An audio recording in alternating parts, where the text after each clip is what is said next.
Welcome back, everybody. My name is Tucker, this is Sporting Logically, and today we're looking back at the college careers of some of the best players in the NBA right now.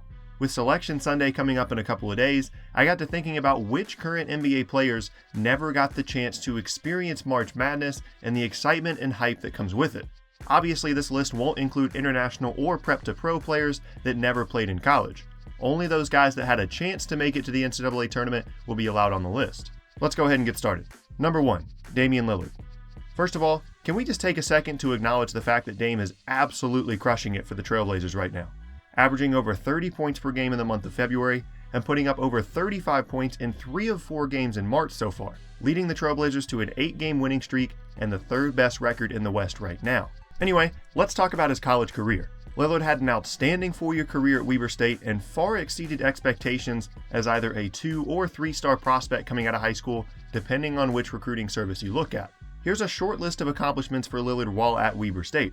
Big Sky Freshman of the Year, 3-time Big Sky First Team All-Conference, 2-time Big Sky Player of the Year, 2012 Third Team All-American, the 2nd leading scorer in Weber State history, and the 5th all-time leading scorer in the history of the Big Sky Conference. Unfortunately for Lillard, he never added an NCAA tournament appearance to his resume.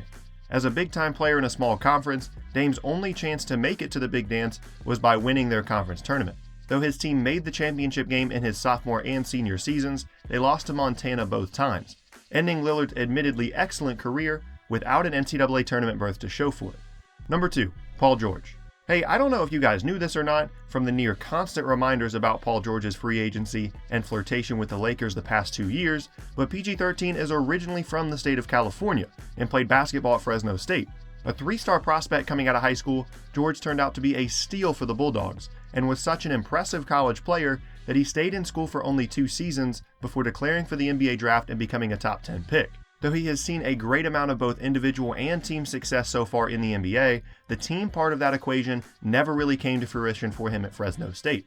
The team finished with a losing record in both years George was there, with them reaching their peak of 15 wins in his sophomore season. The school isn't exactly known as a basketball powerhouse, with 6 total NCAA tournament appearances in school history, and only 3 since 2000. Ultimately, had George decided to stay in school a bit longer, it's pretty likely that he would have had a good chance to lead his team to the Big Dance. But those are the sacrifices players make when they declare for the draft early, and George clearly has had a great NBA career as a result of that decision.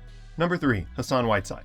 I'm sure a lot of you know a bit about the story of Hassan Whiteside playing in the D-League and overseas to begin his NBA career, before catching on with the Miami Heat in 2014 and parlaying that into signing a massive contract with the team in 2016. But what about his college career?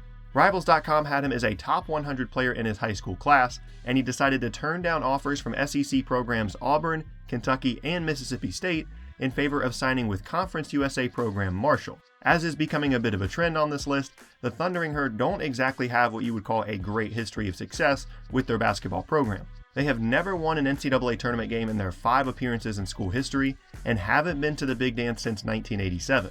Just to put that in perspective, the last time Marshall made it to the NCAA tournament, Julius Erving was playing in his final season in the NBA. Anyways, back to the point. Whiteside had an outstanding freshman season, especially as a rim protector, leading the nation in blocks per game that year.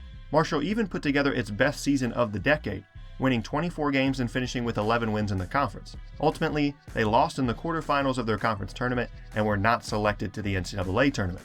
After his coach left for another job, Whiteside decided to declare himself for the NBA draft, starting his incredible journey to NBA relevance that is now fairly well known by most fans. Number 4, Klay Thompson.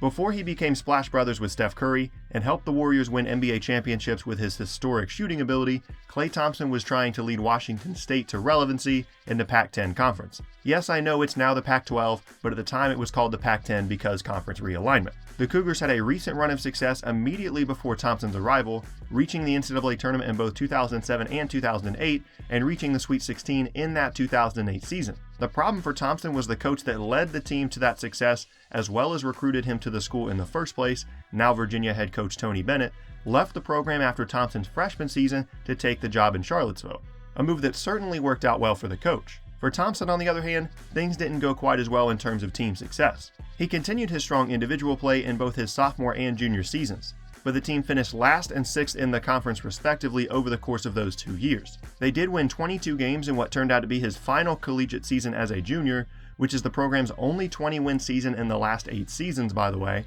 but their resume was not good enough to be selected to the big dance. As I said earlier, Thompson decided to leave for the NBA after his junior season, and has experienced plenty of team success at the professional level, so I doubt he's complaining much about the outcome of his decision. Thank you all for watching. As always, if you have anyone else that you felt should have been included, be sure to let me know in the comment section below.